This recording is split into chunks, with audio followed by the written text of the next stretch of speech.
lecture we will discuss about the hospital formulary system, right? Yes, ma'am. Yes, ma'am. Okay.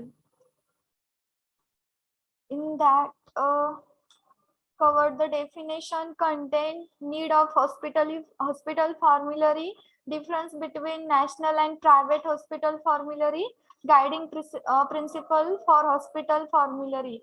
Only one point is remaining, guiding principle for admission and deletion of drugs. Okay. Ma'am हा, difference पण राहील.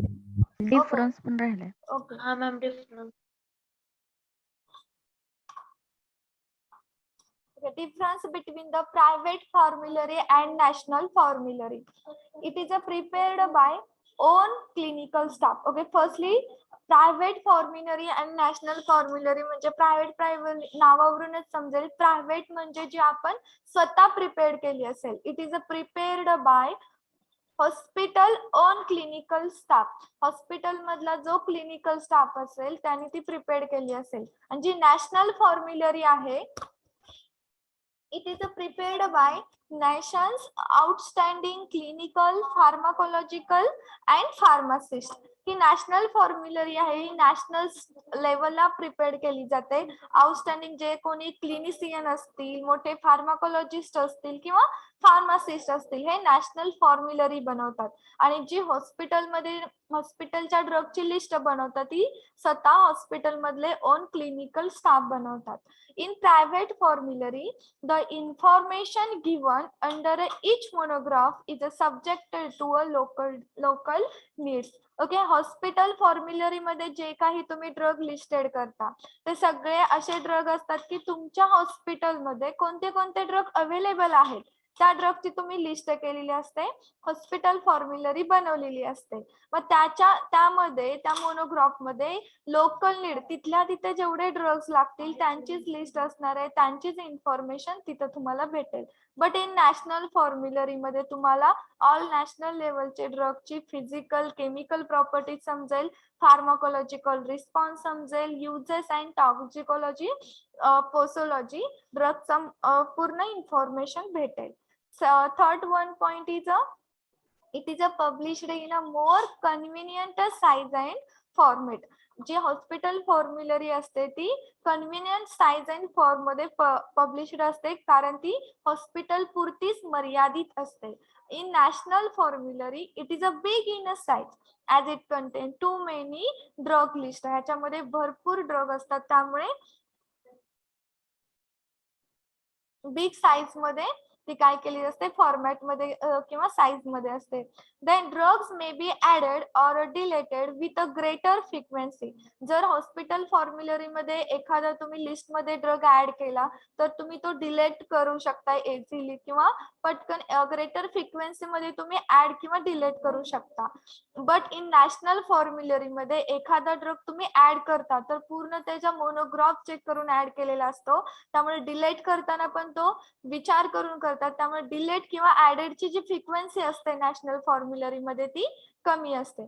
Okay, total 4 difference पाहिले आपण private and national फॉर्म्युलरीचे. First one, in that hospital private formulary is prepared own clinical staff and national formulary is prepared clinician, pharmacologist and pharmacist. Second difference is information given under each monograph is subjected to local needs, but in a national formulary each monograph contains physical, chemical properties, pharmacological response, use, toxicology आणि posology. याची जी private फॉर्म्युलरीची जी size आणि format असेल ती convenient मध्ये असेल, आणि national formulary आहे ती बिग साईज मध्ये असेल. आणि प्रायव्हेट फॉर्म्युलरी मधला डाटा किंवा एखादा ड्रग्ज असेल तर ग्रेटर फ्रिक्वेन्सी मध्ये तो तुम्ही डिलेट किंवा ऍडेड करू शकता, but in national formulary less frequency मध्ये ऍडेड और डिलेट करू शकता. ओके, ऑल ऑफ यू समजलं सगळ्यांना? Yes, ma'am. Yes, ma'am. Yes ma'am. Next point is guiding principle for admission and deletion of a drug in a hospital formulary. तुम्ही hospital formula prepare केल्यानंतर त्याच्यामधला एखादा drug तुम्हाला delete करायचा आहे, कारण त्या ड्रगचा काही युजच होत नाही तुमच्या हॉस्पिटलमध्ये. त्यासाठी तुम्हाला तो ड्रग हॉस्पिटल फॉर्म्युलरी मधून डिलेशन करायचं, इलिमिनेट करायचं किंवा एखादा ऍड करायचा असेल तर त्याच्या मागे प्रिन्सिपल आहेत, guiding principle. Addition of a drug in a hospital formulary is a complex decision and it is not taken by committee member alone. Many times expertise from outside is invited. जर hospital formulary मध्ये एखादा drug तुम्हाला add करायचा असेल, हे complex decision आहे, committee member जर नसतील तर तुम्ही ह्याच्यामध्ये कोणताही ड्रग ऍड करू शकत नाही. त्यांच्या प्रेझेन्स मध्येच तुम्ही ऍड करणार किंवा एखादे बाहेरचे एक्सपर्ट बोलवले जातात जर एखादा ड्रग ऍड करायचा असेल तर. Following criteria is used to take a decision of a entry or a deletion of a drug. जो खाली क्रायटेरिया दिलेला आहे त्याच्यानुसार तुम्ही ड्रगची एंट्री किंवा डिलेशन करू शकता. First criteria is a medical staff based on their experience should consider a drug to be a appropriate clinical fellow. जो काही मेडिकल स्टाफ असणार आहे तुमच्या तिथे ड्रगच्या एंट्रीच्या वेळेस स्टाफ येणार आहे, तो स्टाफ फर्स्टली एक्सपिरियन्स्ड पाहिजे. Medical staff based on their experience, आणि जर त्याच्या एक्सपिरियन्स नुसार त्याला should consider a drug to be appropriate clinical value. त्यांनी त्यांच्या एक्सपिरियन्स नुसार ठरवायचा आहे की तो जो ड्रग तुम्ही ऍड करणार आहे तो अप्रोप्रिएट क्लिनिकल व्हॅल्यूचा ड्रग पाहिजे. The drug should be manufactured by licensed manufacturer. जो ड्रग तुम्ही ऍड करता तो ड्रग लायसन्ड मॅन्युफॅक्चरनी मॅन्युफॅक्चर्ड केलेला पाहिजे. He should not have been published for any serious offense under any laws of a drug. Drugs and cosmetic rules झालेला आहे का cover तुम्हाला पीजे मध्ये? Yes or no? Yes or no? Hello, am audible all of you? Yes, ma'am. Okay, in that various offenses and penalties described, जर तुम्ही एखादा drug add करत असाल तर त्या पर्सनना किंवा ज्या मॅन्युफॅक्चरर कडून तुम्ही तो ड्रग घेतलेला आहे तो तर एक लायसन्ड मॅन्युफॅक्चर असलाच पाहिजे, बट तो त्याच्यावरती कोणताही ऑफेन्स झाला ना, गुन्हा दाखल झालेला नसायला पाहिजे. According to this drug and cosmetic rule नुसार, लॉ नुसार त्याच्यात जे ऑफेन्स अँड पेनल्टीज दिले त्याच्यानुसार कोणतेही त्याच्यावरती गुन्हे दाखल झालेले नसले पाहिजेत. Okay. Next, the drug should be included in a official book. जो ड्रग तुम्ही ऍड करता तो ड्रग ऑफिशियल बुक्स मध्ये ऍड पाहिजे, like Indian pharmacopoeia, British pharmacopoeia, United State pharmacopoeia किंवा नॅशनल फॉर्म्युलरी मध्ये तरी ऍटलिस्ट तो ड्रग ऍड झाला पाहिजे. ओके. ह्या बुक्स मध्ये जो एखादा ड्रग ऍड केलेला असतो, सगळ्यांनी बघितलंय आपण HCP प्रॅक्टिकल मध्ये, जर एखादं प्रिपरेशन तुम्ही बनवत असाल तर त्याचा जो रिझल्ट आहे तुम्ही कुणाशी कम्पेअर करता? इंडियन फार्माकोपिया मध्ये जो रिझल्ट दिला आहे त्याच्याशी कम्पेअर करून तुम्ही तुमचा रिझल्ट पास आहे की फेल आहे ठरवता. म्हणजे इंडियन फार्माकोपिया मध्ये त्या ड्रग वरती सगळ्या reaction test, quality assurance test, सगळ्या टेस्ट करून तो ड्रग ऍड केलेला असतो. त्यामुळे तुम्ही जो ड्रग तुमच्या लिस्ट मध्ये ऍड करता तो ड्रग इंडियन फार्माकोपिया मध्ये किंवा ब्रिटिश फार्माकोपिया मध्ये ऍड केलेला पाहिजे. No drug preparation of a secret composition is admitted in the formulary. एखाद्या ड्रगचं प्रिपरेशन हे तुम्ही सिक्रेट ठेवायचं नाही. जे काही त्याचं प्रिपरेशन असेल ते तुम्ही हॉस्पिटल फॉर्म्युलरी मध्ये ऍड करायचं.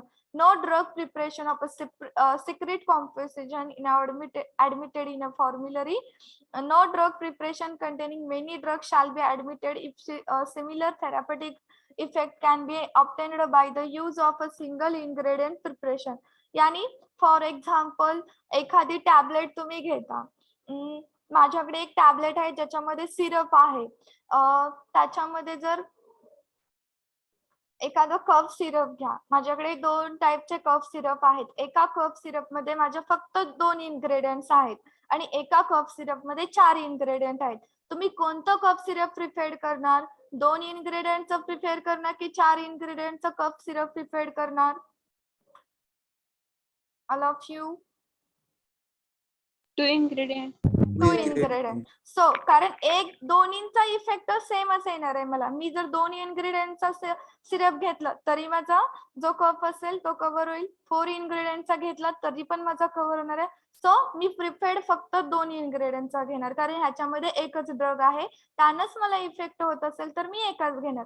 त्यामुळे एखादं ड्रग प्रिपरेशन असेल, many drugs shall be admitted if similar therapeutic effect can be obtain by use of a single ingredient preparation. जर तुम्हाला सिंगल इन्ग्रेडियंट प्रिपरेशन ड्रगनी इफेक्ट होत असेल तर तोच सिंगल ड्रग तुम्ही घ्यायचा तुमच्या हॉस्पिटल फॉर्म्युलर मध्ये ऍड करायचा.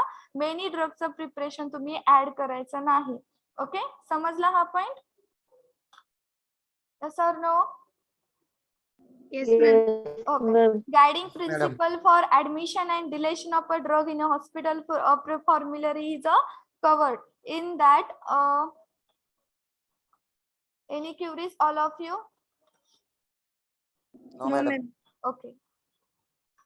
Okay, our hospital formulary topic is covered. Up to this, any problem, all of you, in this topic? Yes or no? No, ma'am. No, madam. No, ma'am. Okay, now No, ma'am. we'll start our next topic. Yes, ma'am. Yes, ma'am. Drug information bulletin and drug information service.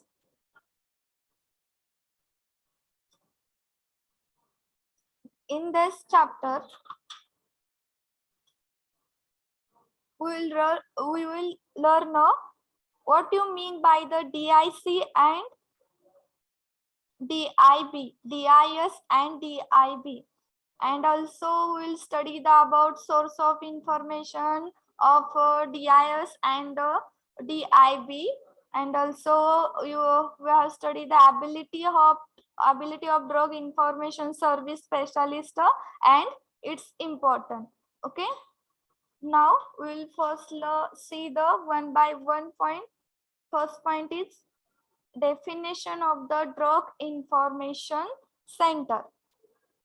Okay, this center provide bank of information on the drug by abstracting information about.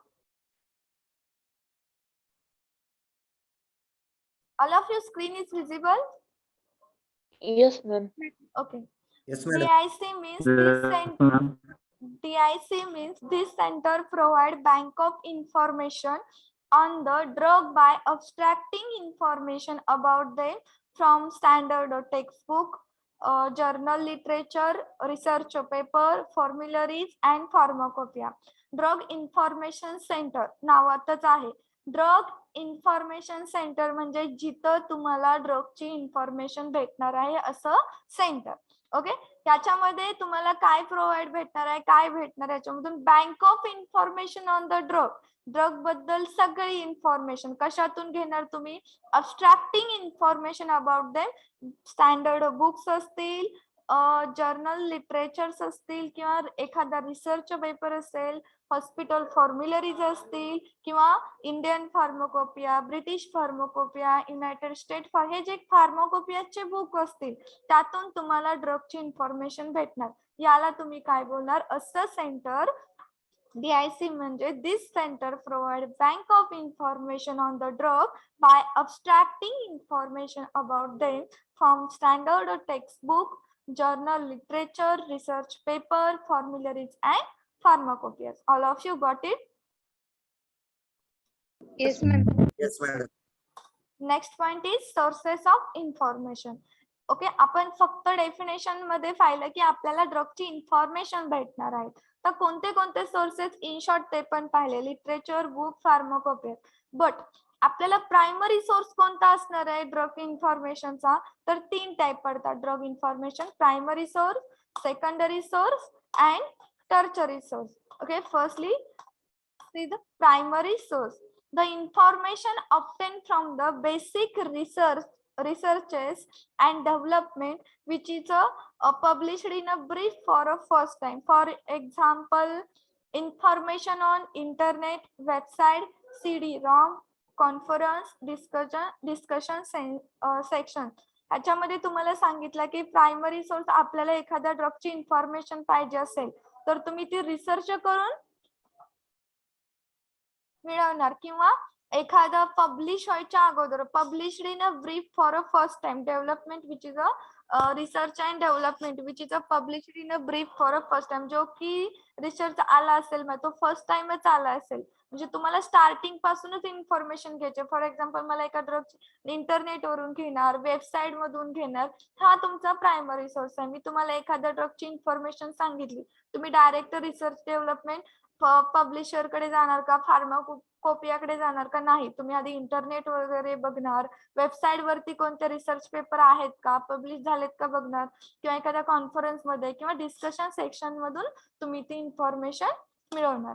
Second sources मध्ये मग काय येणार second sources मध्ये तुमचे books येणार. तुम्हाला जर नेटवरून वगैरे नाही भेटलं तर एखादं जर्नल्स बघणार ते रेफर करणार किंवा रेफरन्स अँड ऑफिशियल बुक्स असतात हे येतात सेकंडरी सोर्सेस मध्ये. Information in the form of abstract journals periodicals reference and official book is called as a secondary sources.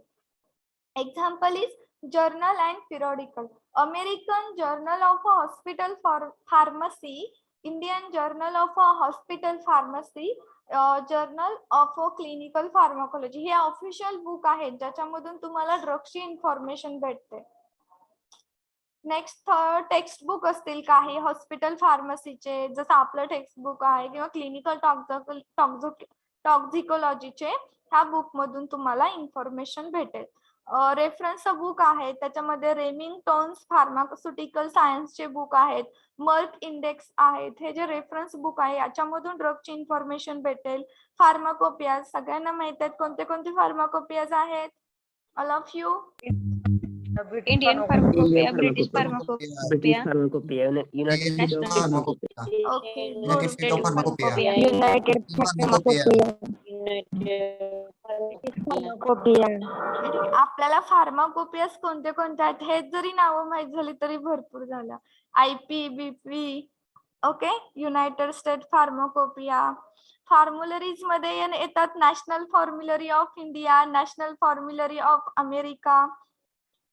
हे जे बुक असतात ते कॉलेजमध्ये पण अवेलेबल असतात फक्त ही फार्माकोपियास हँडल करता आली पाहिजे. Then tertiary sources in that it includes the dictionaries encyclopedias डेक्स रेफरन्स. जे टर्चरी सोर्सेस येतात मग ते मोठमोठे एनसायक्लोपीडियाज येतात डेक्स रेफरन्स येतात डिक्शनरीज येतात.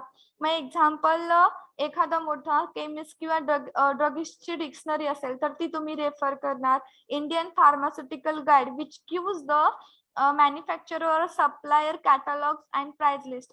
हे जे गाईड्स असतात ते काय करतात मॅन्युफॅक्चर किंवा सप्लायरचे जे कॅटलॉग्स किंवा प्राइस लिस्ट असते त्याच्यानुसार करणार. मेडिकल रजिस्टर असतं किंवा directory of pharmaceutical chemist. Statistical table and mathematical table to provide scientific data. हे जे स्टॅटिस्टिकल आणि मॅथमॅटिकल टेबल असतात त्याच्यामध्ये त्या ड्रगच्या मॅन्युफॅक्चरिंग प्राइसेस पर्यंत पूर्ण टेबल वाईज त्या ड्रगची इन्फॉर्मेशन प्रोव्हाइड केलेली असते. हे झाले sources. Okay all of you सगळे 3 सोर्सेस समजले सगळ्यांना. Primary sources then secondary sources and tertiary sources. Okay okay next point घ्यायचा. All Yes, of madam. You Yes, madam.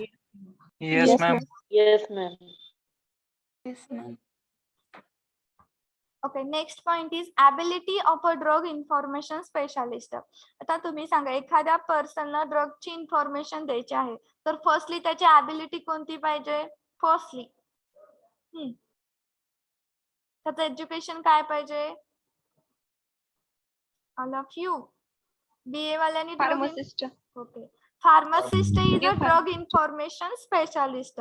Okay जरी तो फार्मासिस्ट असला तर त्याला पूर्ण लिटरेचर जे ड्रग लिटरेचर असतात त्याच्याबद्दल माहिती असायला पाहिजे.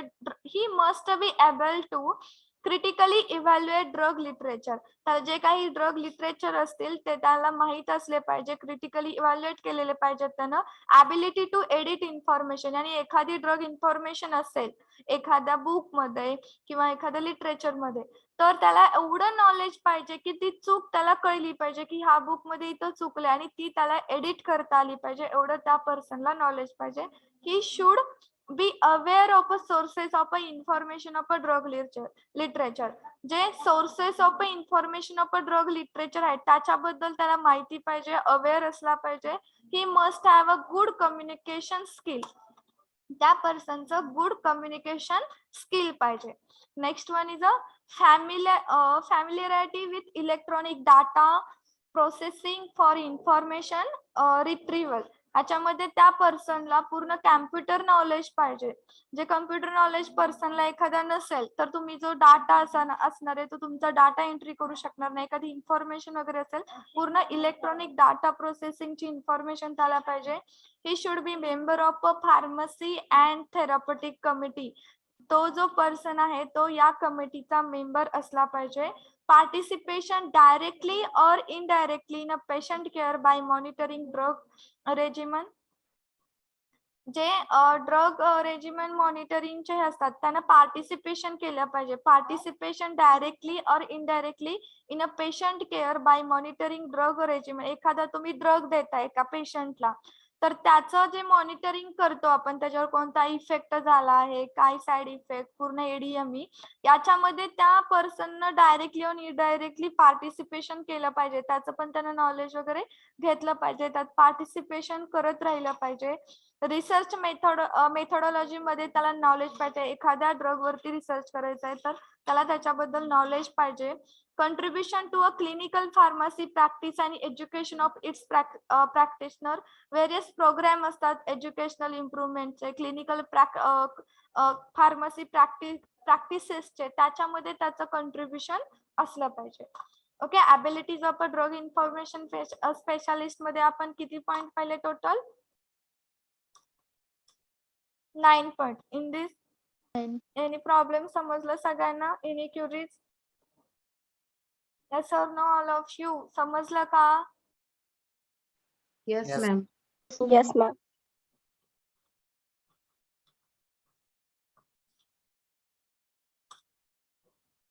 नेक्स्ट आहे drug information bulletin.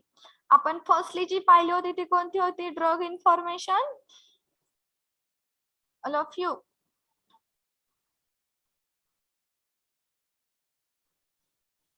Drug information centre. Service होती. Drug information service and drug information bulletin. तर ड्रग इन्फॉर्मेशन बुलेटिन हे एक बुक आहे. हे जे बुक आहे ते पब्लिश कोण करतं? Drug information service. A booklet published by DIS. हे एक बुकलेट आहे जे पब्लिश करतं DIS, drug information service, that communicate the recent information about the drug to all health professional in hospital. हे एक असं बुकलेट आहे जे कम्युनिकेशन करून हेल्थ प्रोफेशनलनी पूर्ण जे रिसेंट ड्रग आलेले आहेत, रिसेंट इन्फॉर्मेशन एखाद्या ड्रगची नवीन आली असेल तर ती सगळी recent information about the drugs to all health professional in hospital, ती सगळी इन्फॉर्मेशन त्या बुकलेट मध्ये असणार. एखाद्या ड्रगची नवीन इन्फॉर्मेशन आली रिसेंट, तर ती सगळी इन्फॉर्मेशन ते काय करतात? हेल्थ प्रोफेशनल हॉस्पिटल मधले कम्युनिकेट करतात. DIS कडे जाणार वगैरे सगळं DIS करून कम्युनिकेशन करून पूर्ण इन्फॉर्मेशन त्या बुकलेट मधून भेटणार. त्या बुकलेटला तुम्ही ड्रग इन्फॉर्मेशन बुलेटिन म्हणणार. हे जे ड्रग इन्फॉर्मेशन बुलेटिन बुकलेट आहे ह्याला रजिस्ट्रेशन करावी लागतं. जे काही रजिस्ट्रेशनची फीज वगैरे आहे ती भरल्यानंतर तुम्हाला हे ड्रग इन्फॉर्मेशन बुलेटिन बुकलेट हॉस्पिटलमध्ये येतं. आणि त्याच्यामधल्या एखाद्या ड्रगची जर तुम्हाला रिसेंट इन्फॉर्मेशन माहित नसेल तर तुम्ही हा बुक मधून बघू शकता. Importance of a drug information bulletin to provide current information. Okay. सगळ्यांना मी सांगितलंच की ह्या बुक मध्ये रिसेंट इन्फॉर्मेशन असते ड्रगची. त्याच्याच प्रमाणे to provide the current information to physician, pharmacist, nursing staff and fellow candidate of all disciplines through bulletin in shortest possible time. हे बुक जे आहे ती सगळी इन्फॉर्मेशन प्रोव्हाइड करतं to physician, pharmacist, nursing staff and fellow candidate to all discipline through the bulletin in shortest possible time. कमीत कमी वेळ.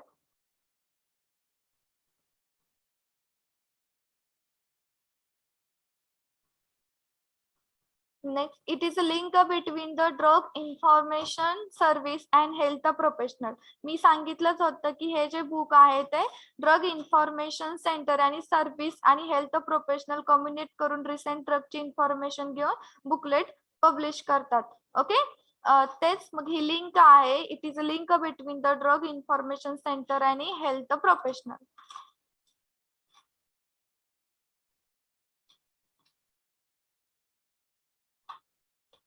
It helps hospital staff regarding recent research in medical science, pharmacokinetic, pharmacodynamic, adverse effect and drug interaction. जे काही hospital staff असेल त्यांना recent research in medical science बद्दल information भेटेल, त्याच्याबद्दल हेल्प भेटेल. एखादा ड्रगची नवीन जी काही रिसेंट फार्माकोकायनेटिक असेल, त्याची फार्माकोडायनामिक असेल किंवा एखाद्या ड्रगचं ऍडव्हर्स इफेक्ट जर एखाद्याला असेल रिसेंट, ते त्यातून तुम्हाला इन्फॉर्मेशन भेटेल. यासाठी ते हेल्पफुल ठरेल.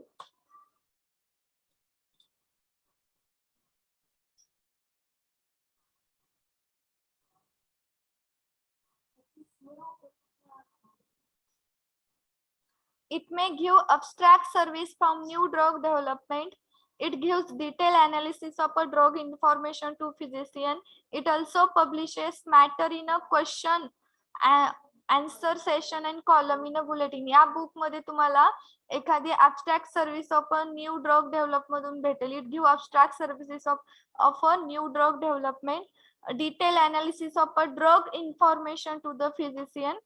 एखाद्या ड्रग बद्दल डिटेल इन्फॉर्मेशन भेटेल त्याच्या अनालिसिस बद्दल.